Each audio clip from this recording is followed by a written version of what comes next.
Hi everyone, welcome back to Empowering the Artist Within, the space for creativity, self-expression and personal growth. I'm Liz Ross, I'm your host, and I'm here to inspire and uplift you through meaningful conversations and powerful affirmation. And today I wanted to dive a little bit deeper into the idea of personal growth. So in my intro, I talk about my podcast being about creativity, which is obviously everything that encompasses being a creative, and talking to you about my personal journey and having those lovely positive affirmations to support your practice, and speaking to artists. And last week I spoke to the lovely Mattia from Massa UK Gallery. You can go and listen to that episode if you haven't already. It's number 34. I try and have those guests on so that we can really have some meaningful conversations that will be really helpful and supportive for you. As an artist, as a creative person, I hope that you will find some help and support in those conversations. So that's kind of the creative side of the podcast. And self-expression is, I guess, self-explanatory. I'm trying to talk to you about my journey, my personal journey within creating my art into a business, and how we express ourselves through our art practices, whatever that may look like. And again, the affirmations, I feel like that is quite a lot of self-expression as well. The personal growth side, I feel, is something that I've not really touched on a huge amount. I have gone into talking a little bit about confidence and courage in previous episodes. I've talked a little bit about beliefs, but I really wanted to dive into the topic of limiting beliefs today a little bit more and talk to you about how I approach my limiting beliefs and how I move forward to change those beliefs and the kind of impact that has had on me. I think it's a really helpful conversation, and I think that it is something that we all find that we are dealing with, especially if you are thinking about putting your artwork out there. It can definitely be something that we struggle with. So I wanted to dive a bit deeper into that. I'm going to come back to that soon. Usually I have my artwork next, like just behind me, and I put a couple of pieces up and then I moved something and one fell, broke a frame completely because it wasn't secure. Lesson to self. So I'm always doing that. I've broken so many frames. Anyway, so I'm going to be talking a little bit about limiting beliefs. But before I get started on that, I wanted to do a quick recap and tell you how my week's been. So I have had a really busy couple of weeks. This episode is going out on the 2nd of December. And so it's been a couple of weeks since my last episode, which was the gallery one. And originally I was going to record this and put this out last week. And then I had a conversation with Kaiser Hart. Many of you will know Kaiser. If you have listened to previous episodes, there's quite a few with me and Kaiser where we have conversations that kind of do go into that personal growth side, which will be interesting for you to go back and listen to if that's something you're interested in. So I'll link those in the descriptions below. And having somebody to chat to and bounce ideas off, it can be really helpful. And Kaiser and I have a great friendship, and we called for a catch up, which ended up being a 2-hour session where we coached each other. It wasn't intentional, but that is what ended up happening. And I was talking about the podcast and how I needed to get this episode out. The conversation that we had was on a Tuesday, and the episode was obviously due to go out last Tuesday, and I hadn't recorded yet. And I was quite exhausted from the week because it had been full on. And I didn't record it because I wanted to give it the time that it deserved. And I wanted to be able to show up for you in the best possible way. And I didn't feel that I was going to be able to do that at that time because I was so tired. So I hadn't recorded it yet. And we had a conversation, and she suggested that, why didn't I think about doing the podcast fortnightly rather than weekly, because I am hosting it by myself. I haven't got anybody to share that workload with, like a co-host. And I don't have anyone kind of behind the scenes helping me. What I'm finding is that I'm recording an episode, I'm editing it, I'm getting all that work done, I'm uploading it, I'm making clips, I'm making captions, I'm making the social media side of it, because there's no point in me working really hard and producing a great episode and then nobody hearing about it, because by the time I get it out, I'm on to the next one and I don't have time to market it. And because I'm doing all that work myself, it was getting to the stage where I'd done the clips, the highlight reels, the captions, the carousel posts, and none of that was going out. I managed to get one out before I was on to the next episode and working on that. And therefore, I've got all this backlog of content, which I can put out to promote these other episodes. And especially when I'm promoting a guest, I like to be able to give that guest the time and the marketing and publicity that they deserve. And I'm not getting it out to people. I wasn't able to get my newsletter done or a blog post done on my website. I'm behind on getting my podcast episodes onto the website. And so when she suggested that, I actually felt quite a bit of relief. I thought it would give me a lot more space. And I decided that if I didn't post an episode last week and instead put it out today, I had time to recover from my week, to gather my thoughts about what I wanted to talk to you about, and to produce it in a much better way than a rush job. And also it meant that I could then give the gallery episode the time that it deserved and the space to be able to put out more content to promote that episode. So I've been able to send out a newsletter this week. I've put another post out on Instagram about it. I've also started to make some pins for Pinterest so that I can gather some momentum there as well. And had I have rushed into putting this episode out last week, I wouldn't have been able to do that. This might be boring for you. Like, you're thinking, like, why are you sharing that with me? Like, it's not really relevant. But I feel like it is really relevant, because when the whole point of this podcast for me, the part where I do my solo episode, is showing you my process, my thought process, how I come to make the decisions that I make, why I'm doing the things that I'm doing. And my hope is that by sharing those things, I am enabling you to feel seen and heard, and to start believing that the projects that you want to start, even though they may feel too big or overwhelming, actually you can change course, and it's not an issue, it's not a problem. I don't have to explain that decision to anybody, but I'm choosing to, because I think it's helpful for you to see that I chose to start the podcast for a reason that has developed and changed over time. The fact that I was putting 2 episodes out at the beginning, and now I'm thinking about just putting 1 episode out every 2 weeks, that's okay. It doesn't matter, and it doesn't have to be forever. At the moment, for me, I feel like this kind of winter time is a time to slow down and rest and recuperate. I actually have quite a lot going on in December that I need to prepare for. And by giving myself that space of an extra week, it's enabled me to take those things on and not feel so stressed and overwhelmed about them, because I know that I've got that extra week to be able to work on something else. So, for example, my creativity is something that is obviously really important.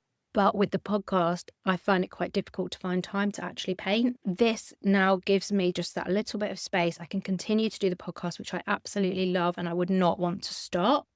But I'm also giving myself that time to be able to do other things in between. At some point, I'm hoping that I'll be able to take somebody on who will be able to help me with the back end stuff, the writing of everything and the getting everything uploaded. And that will take some pressure off. And then I'll be able to go back to 1 a week, because obviously that's the ideal. That's what I'd really love to be able to do. But for me right now, that this feels like it's going to work well. So I just wanted to share that with you, because I think it's helpful, like I said, for you to know where I'm at and why I'm making the decisions that I'm making. And we'll see how that develops. But that came out of this really busy week. I had a lovely time. My niece came to stay. She lives in London and she came up to stay with me for the week. And it's the first time in a while that she's been up in quite a few years. So I didn't want to be working. I wanted to give the time to spend with her. And we had a really lovely time. It was just gorgeous spending that time together. But I did work really hard the week before to get that gallery episode out, to get it edited and everything done, because I knew that when she was here, I wouldn't have the time or want to take the time to do it. So that was a lot of work before she came to make sure that I had the time to spend with her. So we had a really lovely time. And it was really nice her being with my 2 daughters and my son. They all had a lovely time together. And then at the weekend, I had to take my daughter to Newcastle to have a look at the university, because she will be going to university this time next year. And then it was Manchester Art Fair on the Sunday. Well, it was Manchester Art Fair Friday night, Saturday, Sunday. But of course, I couldn't go on the Saturday because I was taking my daughter to the university to have a look, which, by the way, was beautiful, really lovely city in Newcastle. Everyone was so friendly. We had such a lovely day, apart from the train being cancelled on the way there. If you subscribe to my newsletter, you will have seen that I mentioned that. But we still made the lecture with literally a minute to spare. So we did really well. I was quite pleased about that, because that's what we were going for, and can't help the trains and the travel. So it was a really full on weekend. We were up at 6:30 to go to Newcastle. We didn't get back till the evening. And then I was really excited about going to Manchester Art Fair. And I was meeting Simone Russell. And that was just so wonderful. If you've not seen or heard of Simone, go and check her out. She is at Simone Russell. I think it's at Simone Russell Art, but I'll put her link in the descriptions. Her work is just beautiful. She was exhibiting with Robertson Fine Art Gallery. So she'd come up to see her work, and obviously we then got the chance to meet up. Simone and I met because she is in Connected Artists Club with Alice Sheridan, which I am, but also she had shared the podcast on her stories quite a few months ago. And I reached out and DM'd her to say thank you for the support, and we got chatting, and we get on so well. And this was the first time we met up, and we were chatting for so long. All of a sudden, we realised we hadn't even kind of said, "Hi, nice to meet you," because we were just away chatting, and it was just so lovely. Simone has been a huge supporter of mine, so I appreciate you so much. Thank you. It was just so lovely to be able to meet up at the art fair, go around, see the galleries, see the fabulous artwork that the artists were displaying. And I really do salute you, artists, for putting yourself out there. Art fairs are such hard work, long days, and it can be really hard having people scrutinising your work, and you have to engage in conversation with them, and that can be a wonderful thing, but it's also really scary. So it's not something that I've ventured into yet. Anna McDonald and I talked quite a bit about art fairs in her episode. I'll link them in the description. She was talking quite at length about art fairs and what the benefits can be. So it's definitely something that I'm interested in pursuing, maybe next year and the year after. But what I wanted to say about the art fair is really interesting. So when I first started deciding that I wanted to make my art into a business, obviously I was quite new to it all. You know, I've not got a background in art. I've not got a degree in art. I did creative expressive therapies as my degree. So that was drama and art therapy. So there was an art element to it, but I was very much more into the drama side, something that I'd been interested in since I was a little girl. Absolutely loved acting. Definitely found my confidence in that. Being on stage, playing a different character to myself was something that I always really enjoyed. So that was what I pursued when I went to university, and it was very much about helping people and supporting people, which was why the therapy side came about.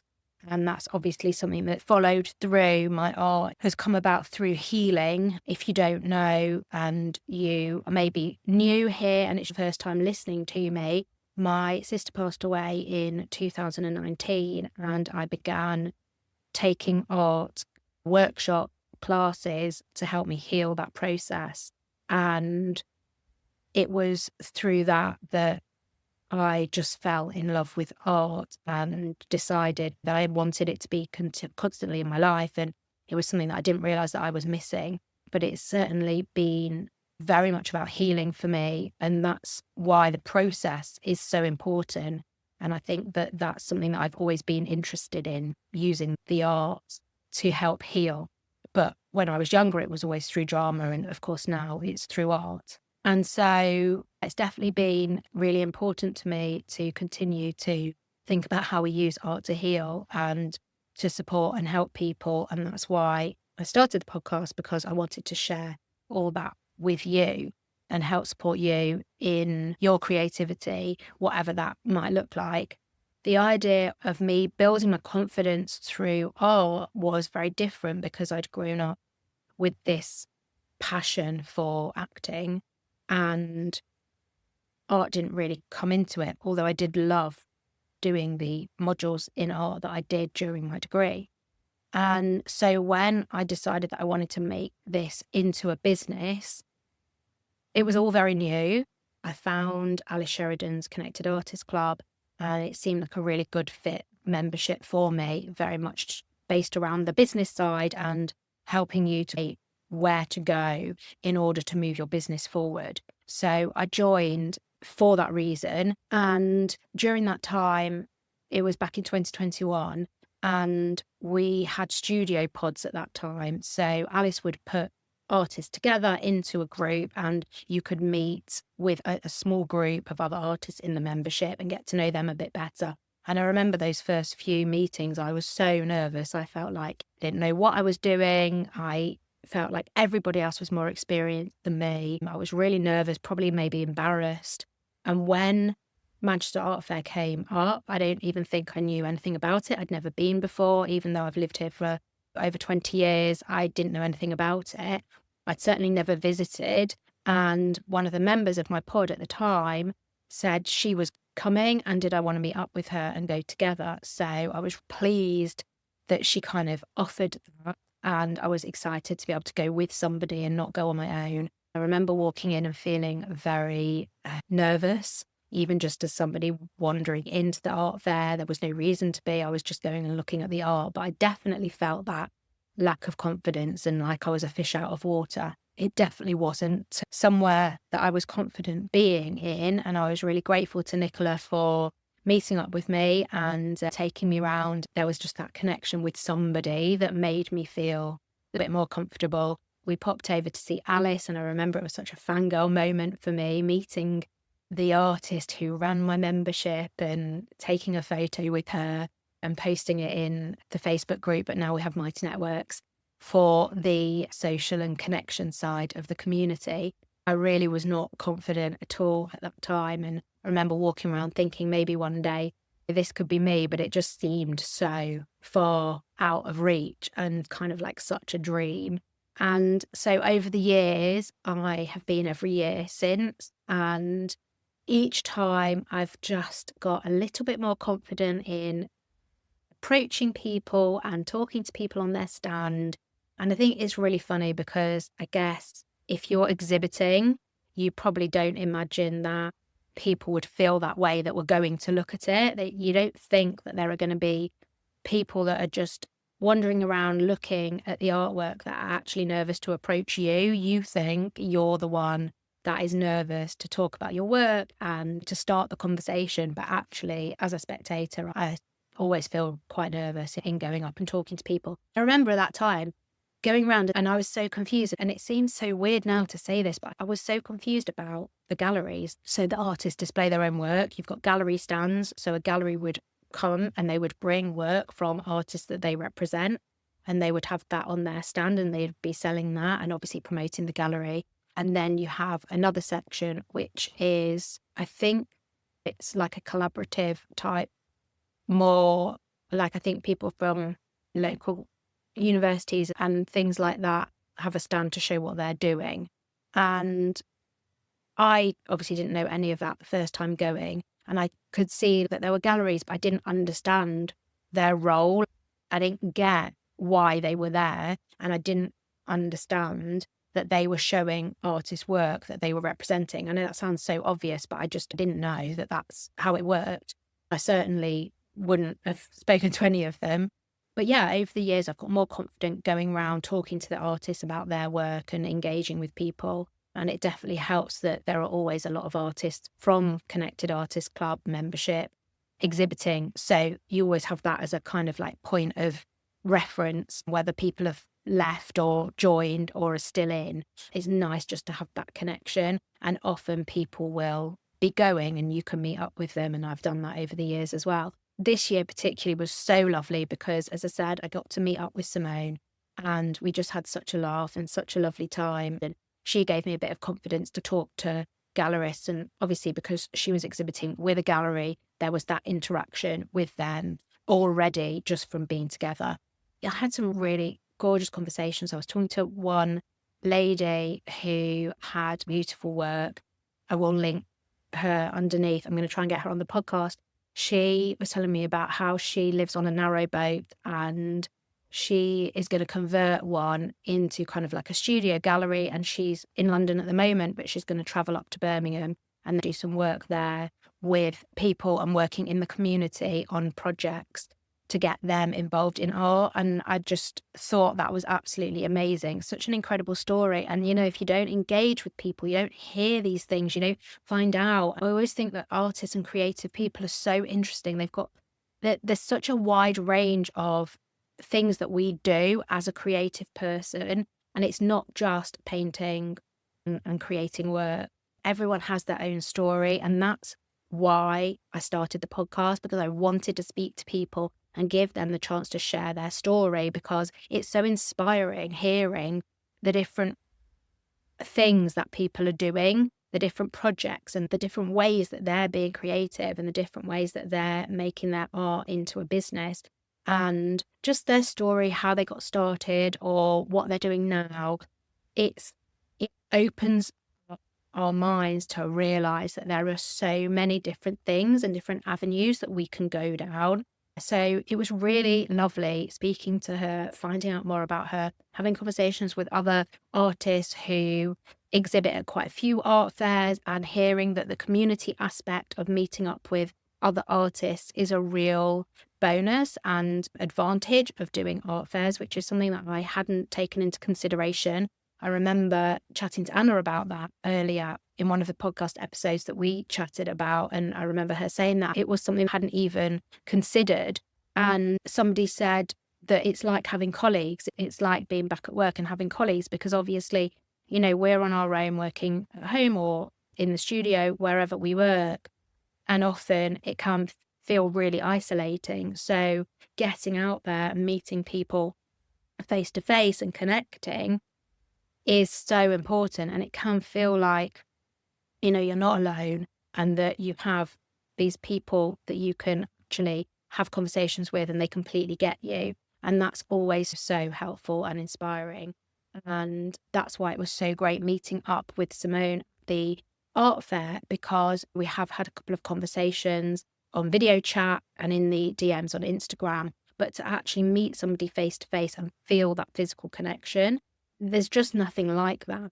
And that is so important. And I think Alice Sheridan shared something recently. I think it was actually in the membership about 2026 being the year of the analog, of getting back to, you know, in person and off social media. And I think definitely for me, I'm really feeling the pull of that. I'm definitely posting less. I'm trying to make what I post more kind of weighty. So rather than just posting something off the cuff for the sake of posting it, I'm trying to actually have a real purpose and meaning behind what I post, and therefore posting less often.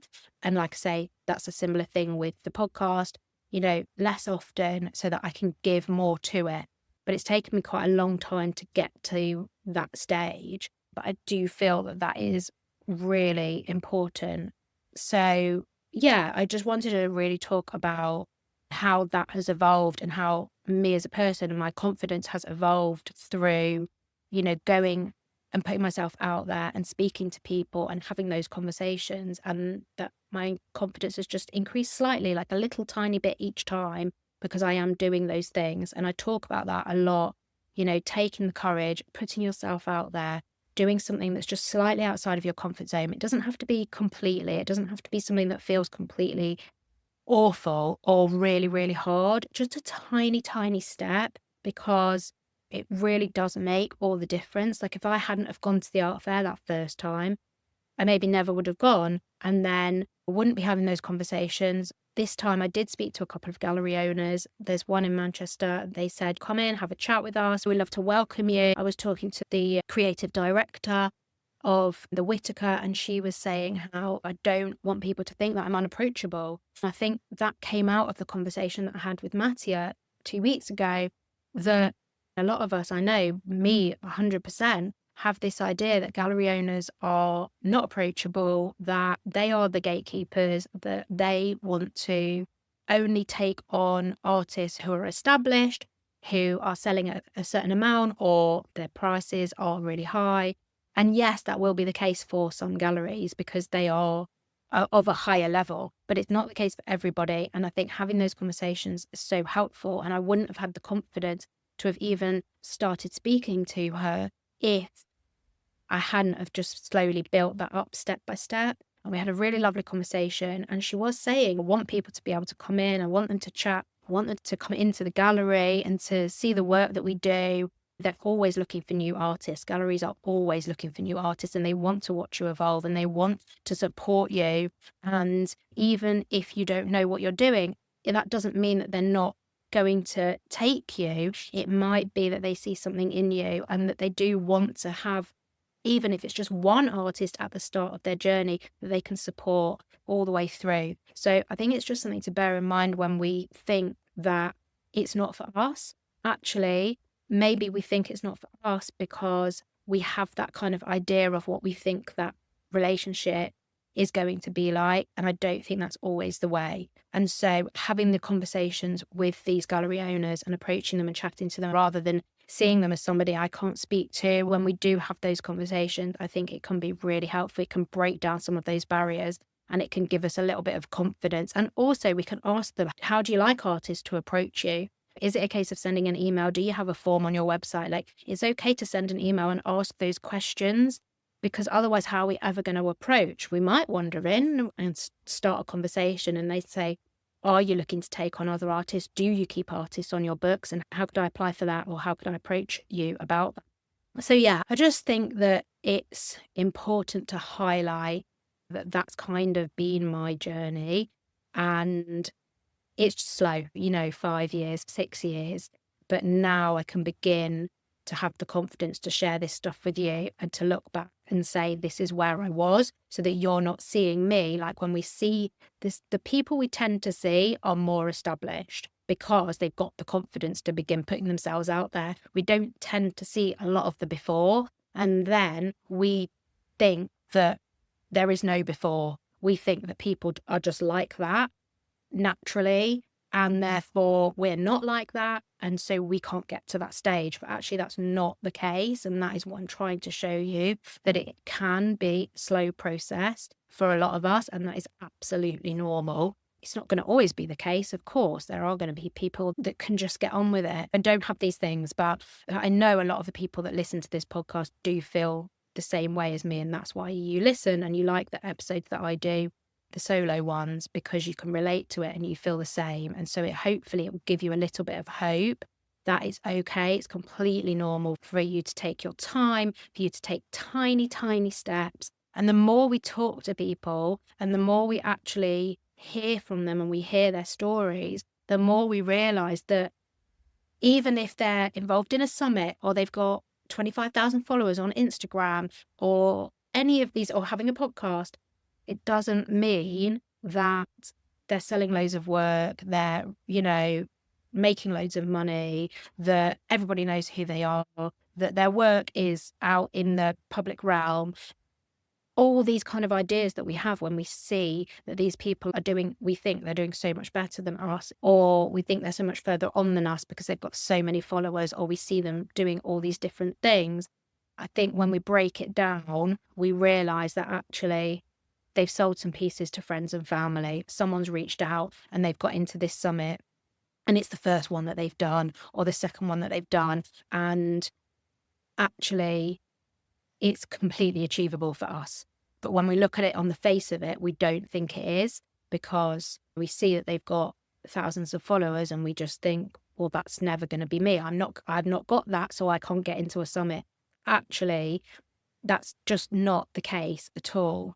And, I can talk about this from experience because, for example, I was talking to Rebecca Chapman. I hope she won't mind me mentioning that we had a conversation, and I was saying, when I first came across her, she was doing Drew Steinbrecher's Collage Makers Summit. I think it was the first one that he'd done. I looked at her, I followed her, she had thousands of followers and she was doing this summit and she seemed really confident. We've had this conversation, and now I know she's also in Connected Artists Club. I see more of what she's doing. She's just had some breaks. It's not a massive thing. It's just that she applied, she got into that. She's got her course, little things. They're little steps that we're all doing and we're all taking.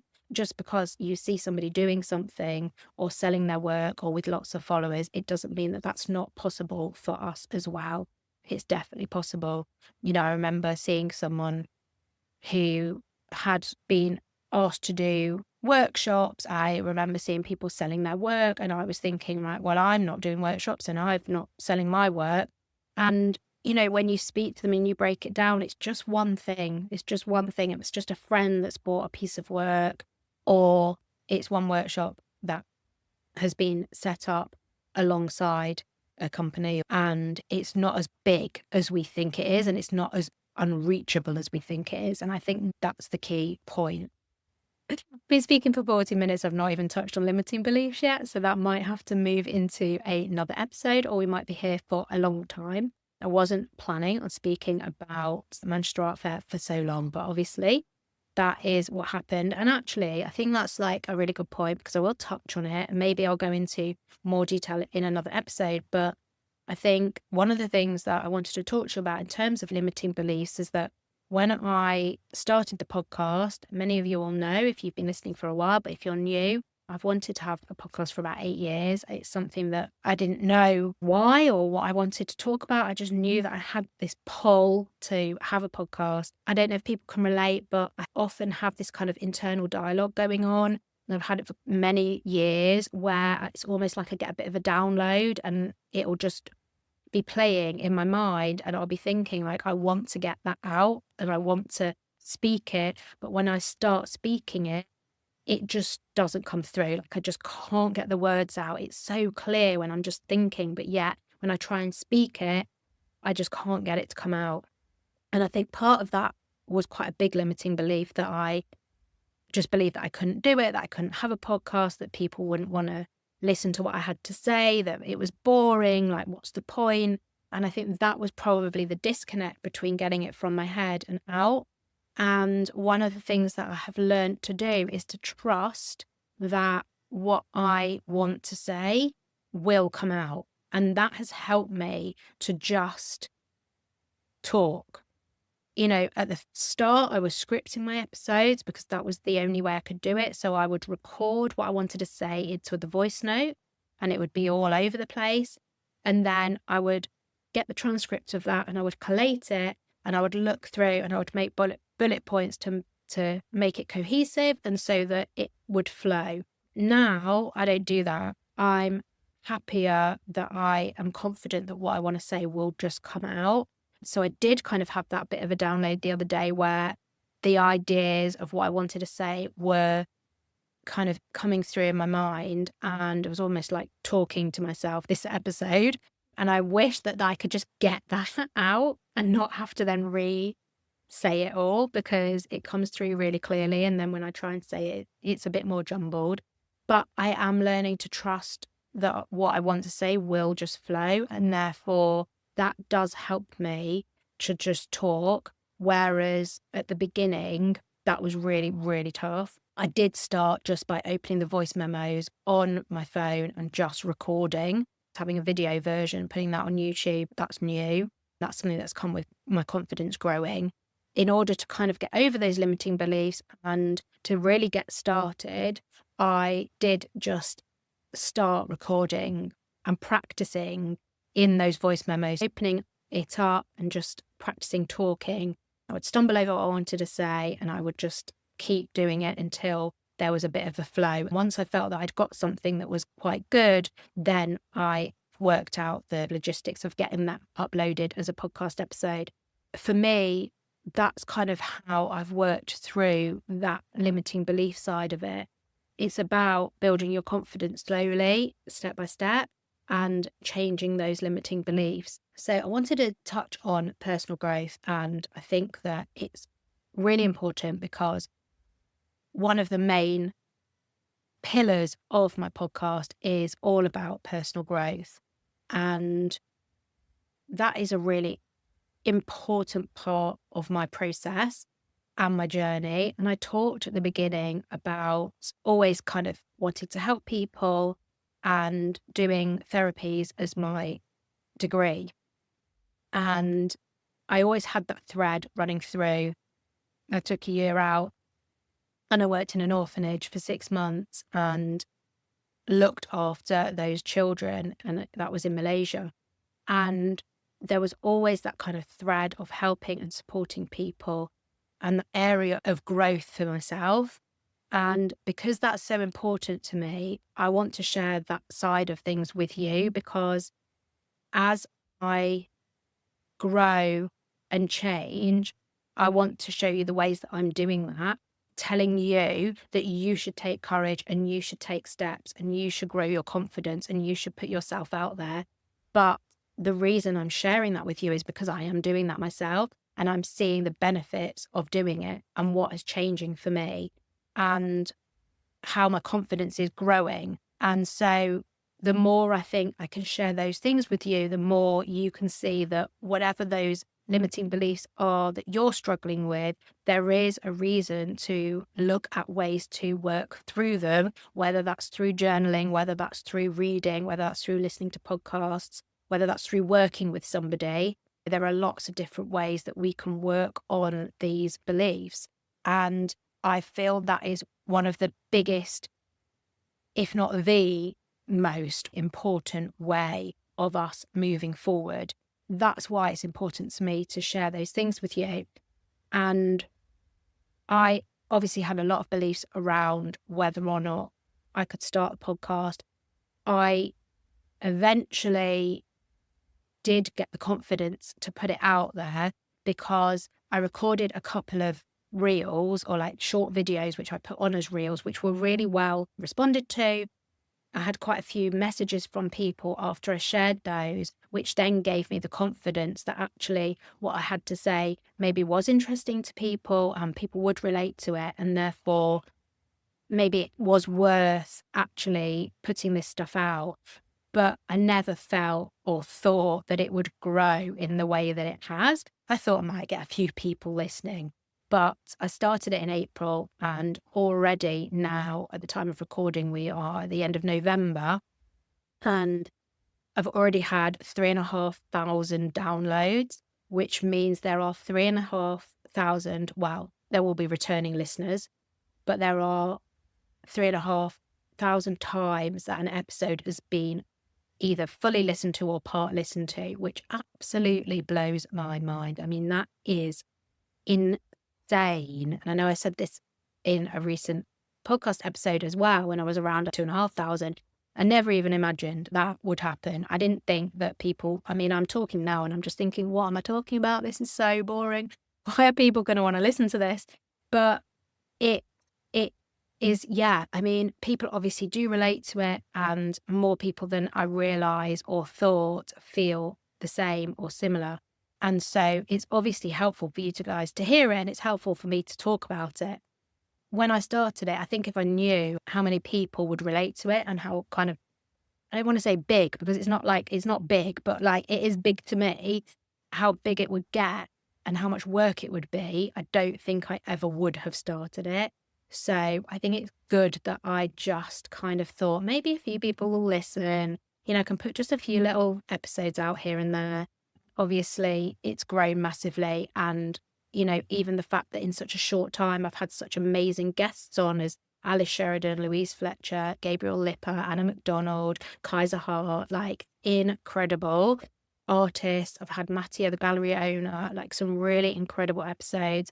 In 2 weeks, we've got Jay McCarthy coming on. And that's a great episode. So I never imagined that I would be having these conversations with these incredible people and bringing those to you. And had I not have just got over that limiting belief, worked out what it was, worked through my barriers, I would not have got to this stage. And it's so important to share that with you, not just having me talking to you about how you can overcome your limiting beliefs and take a little bit of courage and stretch yourself that tiny bit to do things to move forward. But I'm actually doing it and I'm showing you the impact that it can have. So, you know, if I would have taken that belief that nobody wants to listen to what I've got to say, then the action that I would have taken was to not start the podcast because I didn't believe that people would want to listen to what I had to say. And then the outcome of that action is that I reinforce that belief that nobody hears what I want to say because I've not started the podcast. I've not put myself out there. I don't know whether people want to hear it or not because I've not given them the chance to respond, because I've not even bothered to take that action to put myself out there to do the thing to see what the outcome would be. So the outcome that is happening is reinforcing that belief that what I have to say doesn't matter. People don't really want to hear it. And therefore, my confidence doesn't grow. My belief doesn't change. And the impact that I want to have and the outcomes will not change. But instead, I took the courage to put myself out there. And the feedback that I got was good. And therefore, the action was taking the courage, putting myself out there, putting out the episode or the first few episodes. And then the outcome was that it was good. People enjoyed it. People resonated with it and related to it. I got good feedback. And therefore, the outcome changed my belief, because my initial belief was that people didn't want to hear what I wanted to say. But I took the courage to think, okay, well, what if people did want to hear what I wanted to say? Then I took the action, putting the podcast out there, and then the outcome changed. So now the outcome reinforces my new belief, which is people do want to hear what I've got to say. And therefore, I have then improved the podcast. I've been able to bring artists on. I've been able to be more confident and trust what I have to say. And therefore, I'm able to give more to my solo episodes and to show you more of what you can achieve when you change your limiting beliefs. I'm not an NLP practitioner. I don't have any qualifications in modalities around limiting beliefs, around the kind of personal growth thing, but I am doing it. And so I can talk about my experience in doing it and what I've learned from reading books and listening to podcasts. And I think that that's really helpful, because when you start to realize that you can change your life essentially by changing your beliefs, that's huge. So another example is I put in some work for my first ever open call. I was really excited about it, mentioned it, I think, on the podcast, in my stories, that I was going for it, had a really good feeling about it. I put 3 works in. I knew lots of local artists that were also putting work in. And I know a lot of local artists that got accepted. My work didn't get accepted. And I was really upset because I really wanted my work to get in, and I was really excited about it being in a gallery and having my first exhibition. And at first it did feel personal. It was really hard to take that, the judges didn't like my work enough to take it when they took so many others. I tried to rationalize it and I tried to think about it in a way where, the judges are looking for a cohesive exhibition. They're looking for a particular type of work.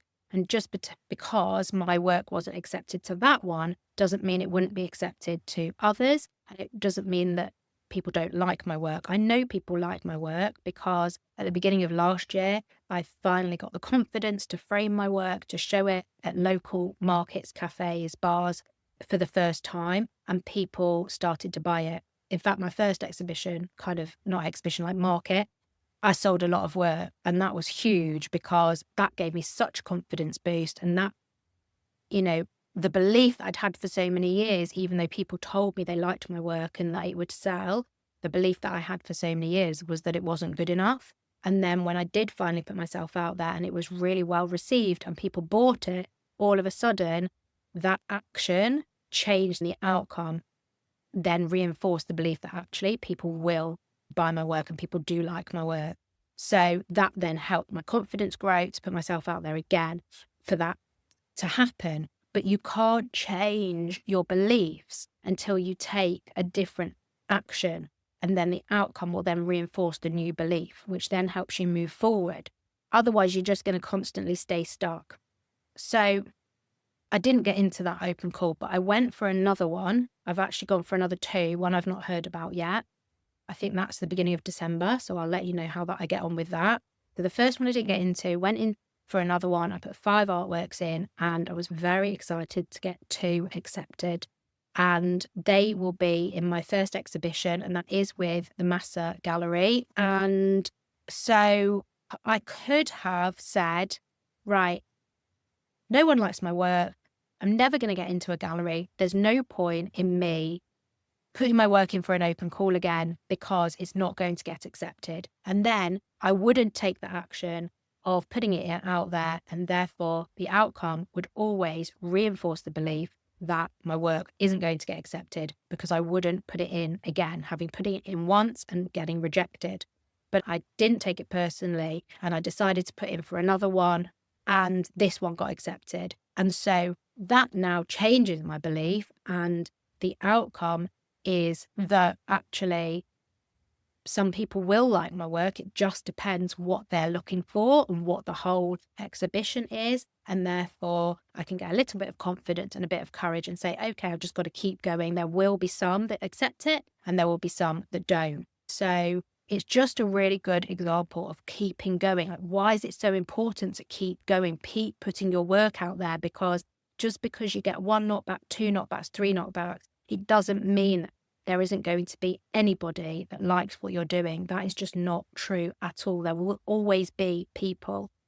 And, I was thinking about the other day, so now I'll have entered 3 open calls. Let's say I enter another couple by the end of the year, maybe I've entered like 5. And even if out of those 5, one I was successful in, that's fantastic. That's actually like a really good outcome. If I'd have only entered 1 and got knocked back from 1, it would change everything. My whole thought process on my beliefs and everything would just all be around the fact that, I entered 1 open call and I wasn't accepted, so I shan't bother. But actually, when you start to not think about it like that and not place so much emphasis on it and just say, okay, I'm going to enter a few and like whatever, I'm just going to keep entering, like it's not a big deal. Sometimes my work's going to land, sometimes it's not. And then you're going to be successful at something. It's like, you wouldn't just approach 1 gallery with your portfolio and hope or put everything on that being accepted. And if it's accepted, your value is, yeah, I'm amazing, everyone likes my work. And if it's not accepted, it's like, oh, I'm rubbish, no one likes my work, I'm not good enough. And actually, you would potentially approach a few and see where your work lands. And it might not be the right time for one, but they might keep you on file, but it might be the right time for another.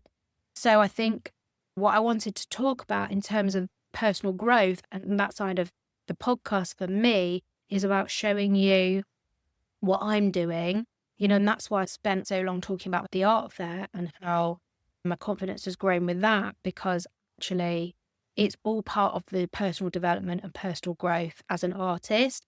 And I think that when you are a creative, you need to go on that journey because it does change you. And it's really hard for us to put our art out there and be vulnerable, but that is where we can change our beliefs, and that is where we can grow our confidence, and that is where we can grow personally and move forward, both in our business and ourselves. And it's such an amazing experience, and I feel so grateful that I get to go on this journey and that I'm putting myself out there and I am growing and I am changing and I am getting more confident. And people are enjoying my work, and my work is a reflection of myself because it's coming from me. So yeah, I just really wanted to highlight the personal growth side and why I talk about my own experiences, because I think that can be really helpful for you when you're thinking about your own limiting beliefs and what's holding you back and why. And I think when we can start to unpick that, that's when we can take the actions to move forward, and then the outcomes will change. And therefore, we can then start to change our beliefs and shift and move and grow. And even things like when I was talking about, when we're looking at artists who have really big Instagram followings. I mean, I've got like 1,600 people following me. It's nothing. It's so hard to grow now. And it used to be that you just get thousands. That's a limiting belief. I can't be successful because I don't have 25,000 followers. It's not true. And it depends what success looks like for you. So yeah, there's a lot to discuss. There's a lot to think about. There's a lot to unpick.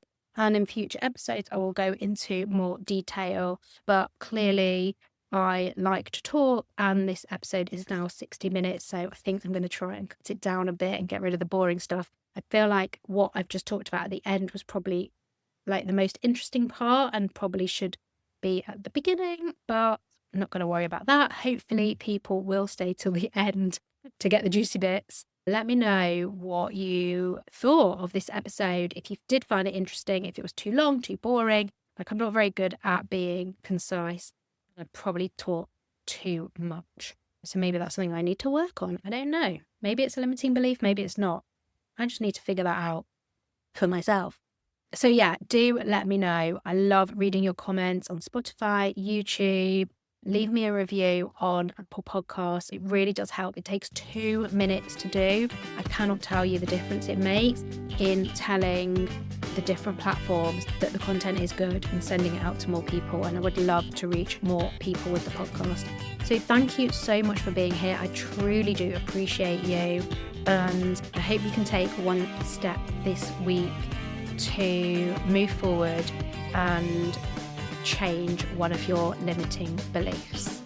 So until next time, keep creating, keep exploring, and above all, keep believing in yourself. Take care.